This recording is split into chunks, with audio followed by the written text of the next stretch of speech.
The Nigerian music industry has grown over the past decade. From the quality of video production to the followership of the artist, the originality in style and lyrics and multi-million chain it has created. The industry has gained international recognition. Our music artists have won copious awards across the globe like BET, MTV, Channel O, and Mobile Awards, and even a Grammy nomination by our very own Wizkid. With collaborations with international artists, for example, Wizkid and Drake, Tiwa Savage and Omarion, Fino and Wale, amongst many others, and our sound is used on global stage.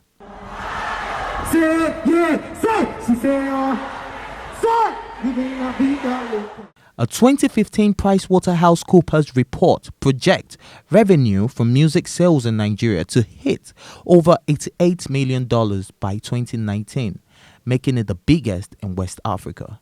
The help of the digital space and digital sales has aided in the increased reach of artists, increasing the number of social media followers, YouTube views, and music streams, creating popularity for the Nigerian music market.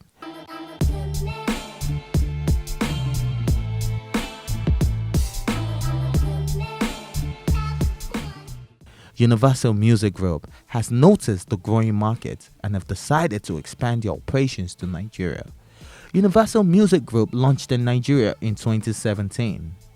We spoke with the general manager, Universal Music Group Nigeria, Mr. Ezegozie Eze, who took us on his journey of discovery, expansion, and reasons for the decision for launching a Universal Music Group division in Nigeria.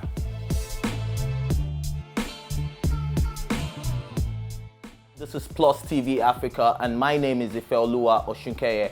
And with me today, Mr. Ezegozie Eze, the General Manager of Universal Music Group Nigeria, to be precise. All right. So, Mr. Ezegozie, you're not a newcomer in this business. You've been here for a while. You've been around, at least. You from Channel O to EME. How has the journey been so far for you? It's been a roller coaster. The industry is grown so much in the past few years, and there's so much more to achieve. I've taken time to learn all sides of the business: talent management, event production, event management, the whole ecosystem. So we're just here to make sure that we advance the whole industry and move to where we need to be.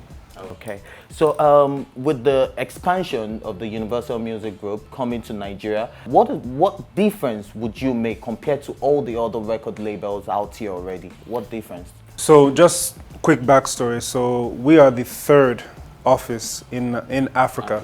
So the first office was in South Africa, second one in Cote d'Ivoire, us now, and then the Kenya office opening later this year. And the idea for us is really just connecting the continent. You know, everyone has been working in silos. You have French-speaking Africa doing their own thing, South Africa doing their own thing. We said our music has penetrated the world and across Africa, so we need to make sure we bring all those territories together so that our artists can benefit from being able to push their music outside of our borders. You've signed a couple of artists already, like Mr. Easy, like Techno, like the likes of Vanessa Imdi, the World, and should I go on? Because I know you have a long list. So I really want to know, what is the criteria for signing this artist? Is there a particular criteria? Do I have to be a superstar, or are you picking from the grassroots as well? Our mandate is to build from the ground up rather. And for us, it's not just about the visible talent. It's not about being at an A-list status already. It's really about, if we see potential, if we see that, okay, from marketing to comms to digital, there's a way to build your brand and make it bigger than what it is, that's what we're here to do. You know, Universal Music Group is a leading entertainment company in the world. And the reason it's there is because they've invested in talent from inception. You know, so for us, it's the same mandate. Let's make sure we find all the diamonds in the rough. Let's build them and put them in a place where they can compete locally, globally, and with the rest of their peers in the industry. Legal battles between artists and record labels is not news in the music scene. There are usually accusations and counter-accusations about one party not fulfilling their part of the contract. Like the Kiss Daniels and his former record label G Worldwide, Burna Boy and Aristocrat Records, Harry Song and 5 Star Music, and the recent case of Runtown and Eric Mani Records. Eze Gouzier has assured artists that record label feuds with artists signed under Universal Music Group will not happen because Well, I can't speak to the other labels, but for us, the idea is we're creating a team, a family. It's not just me. I'm not a one-man army. I have an army of men and women behind me who have been veterans in this space. Yeah. You know, the idea is that if we're going to build something, let's build it properly. Let's make sure that artists have as much information as possible. They understand all parts of the business. If we're not able to pass this knowledge on to them, we will create more difficulty for ourselves in the future. So before we even decide who we're working with, we sit down with the artists and make sure that they understand how the industry works first. Because that understanding will make it easier for the two of us to work and to do what we want to do in the future, not just here, but on a global level as well. So for us, the focus is building that strength and then making sure they're a viable brand and making sure we pass as much knowledge as possible to them so that they can make informed decisions alongside us, not us just making decisions for them without their knowledge, without their understanding. There's this rumor going around like this is more like another colonial invasion, considering the fact that Nigerian music is beginning to garner a lot of international recognition. Could that be the reason why Universal Music Group has decided to open a branch in Nigeria? One, I'm not a colonist, first and foremost. There's been a big investment in Africa for a long time. Yeah. What you're seeing now is years of work. I mean, myself, bringing Universal into market has been a 2 to 3 year journey of first making sure that international understand Nigeria and understand Africa. Right. Lagos is different from Ibadan. Ibadan is different from Abuja. And the rest of Africa is the same thing. You can't compare Nigeria to a Ghana, to a Tanzania, to a Kenya, all very different markets. So I was happy and privileged to at least be able to have conversations on a global level, telling them about the market so that when we do decide to bring Universal into Nigeria, you're bringing in a way that they already understand what the market needs. So I'm not starting then having conversations after and hoping that they will understand what we're trying to achieve. We've had those conversations before. This is just to announce ourselves into market and say, we've done our work, we've done our research, we're now here, we're ready to work for you guys. Let's work, let's partner together. Beyond just the label side, there's also the live side. Our parent company, Vivendi, they've done a massive job of building some great live venues across Francophone Africa. And we're now beginning to do the same in English-speaking Africa as well. That's all to support the same ecosystem. And within our parent company as well, you have Canal Plus, you have other entities as well that are helping create the whole ecosystem that the artists need to flourish. So it's not an overnight thing at all, something that's been in the pipelines, in the process for a long time, but we're finally happy that we can have that same global imprint locally here in Nigeria. All right. So what type of contracts or what type of agreements are you building with this artist signed under your label? It depends on their needs because unlike, other labels, we're able to work with all artists. We can wake up today and say, let's partner with an existing label and help to build that brand outside of Nigeria, outside of Africa. There's no one model that fits, every artist. Those days are gone. Now it's really about making sure we're giving the artists what they need and providing that value first, and that's how we're choosing to operate here. Okay, so are you approachable, for instance, an on-the-ground artist trying to get my music out there? Can I walk into Universal Music Group with my demo and maybe something happens for me? You walked into the building, did you not? Yes. So the same way you came into the building, anyone is open to walking into this building and having a conversation. Okay. We have a strong team, a strong A&R team, so their job is just to source through the music and look at the potential. And potential is not just in what you hear. Sometimes it's the conversation that we have. How you carry yourself. Are you willing to actually do the work to become that artist that you idolize on TV? It's more than just music, but we're here. We're open. Our doors are always open. Okay. I hope you won't need extra security because after people watch this now, you might just see a long queue outside waiting to get in. All right, so let's talk about your plans on how to expand the entertainment industry in Nigeria, especially the music scene. How do you plan to bring in revenues for Nigerian entertainment? I mean, what we're doing is just helping and supporting the system that exists. There are many ways for artists to generate revenue locally, but what we're now making sure is that it's compliant with international. You know, a lot of artists don't know their rights. They don't know where to collect royalty, how to, you know, administer publishing. These are things that we're here to make sure they understand. Once everyone understands how the market works, then from there we'll be able to properly exploit all the opportunities that are there. Outside of that, we're doing a lot in a live space.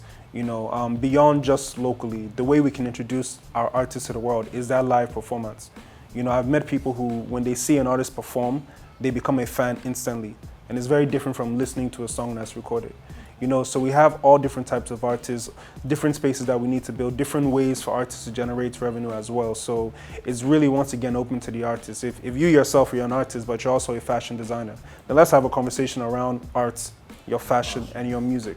You know, it's not just one track, one lane. It's really about making sure that we create a holistic package that covers everything that you are and everything that you want to be. So are you fully involved in the creative process? You know, us as a team, we can't be in every room, in every conversation, every studio recording, but if the artists have the knowledge and know what they're supposed to do, what they're not supposed to do, whether we're there or not, those things can be prevented. So that is, you're saying that you're actively involved with the creative process of the artist? Definitely, yes, yes. That is our strength. Our strength and our focus will always be the A&Ring process. For us, that's where we can get the most involved, and that's where we can get people involved on a global level. So you're about to establish a studio in Nigeria, a recording studio, right? Will it be accessible by anyone or just your artist? No, it's open to the industry. So will I have to pay a fee, or how does that work? Your electricity, is it free? No, of course. I just need to know. Yeah, no. Of course, as we begin to finalize those plans, yeah, we'll definitely have rate cards and all those things that will be distributed publicly. So it's something that will be very open, very accessible for anyone that is willing to come to the studio and needs a place to record. All right. So Universal Music Group has been years and years of hard work. Longevity is very important. How do you intend to keep this going? As long as we're here, as long as we have an office here, Universal will always be present. The beautiful thing about it is that it's an investment at all levels. Like I mentioned to you, we have a team. Yeah. It's not just myself as an individual or someone coming in and saying, this is what we want to do in market. The investment is in the human capital. You know, we've gotten together the best minds in this industry to come into one space and say, you know what, let's focus on building our artists the way they should be built. So the investment has already been proven, and there's more ongoing. We have a number of live venues that will begin to pop up in the next year as well. Events that we're doing, partnerships, all those elements to ensure that we continue to stay in market and we continue to build. You know, and that Universal has a staple here, the way you have it anywhere else in the world. Okay. So considering your large-scale clientele, you have clients all over the world, will this be a window of opportunity for Nigerian and African artists as a whole for more collaboration with international artists? Definitely, yeah. That's a big part of it. You know, we have artists internationally who are looking to work with artists here. And of course, we have our own artists that are looking to find their sound and peers that they can partner with on that same level internationally. That's why we're here. That's a big part of what we're doing. Just trying to connect Africa to the rest of the world and let them know that there's a pathway that you can cross. Even if you know nothing about Africa, we're here to at least guide you in that process so you can find your counterpart, whether it's someone that's singing soul music or jazz or R&B or hip hop, whatever it is. There's someone that exists that can complement you perfectly, and that's part of our job. Coming from a music executive that you are, how is Nigerian and African music perceived globally? The thing is, people understand what they've experienced so far, but what they've experienced is not all we have to offer. You know, one thing that we've continued to say is that Africa is more than Afrobeats. You know, people just look at the pop proposition and they think that that is all that Nigeria, all that Africa has.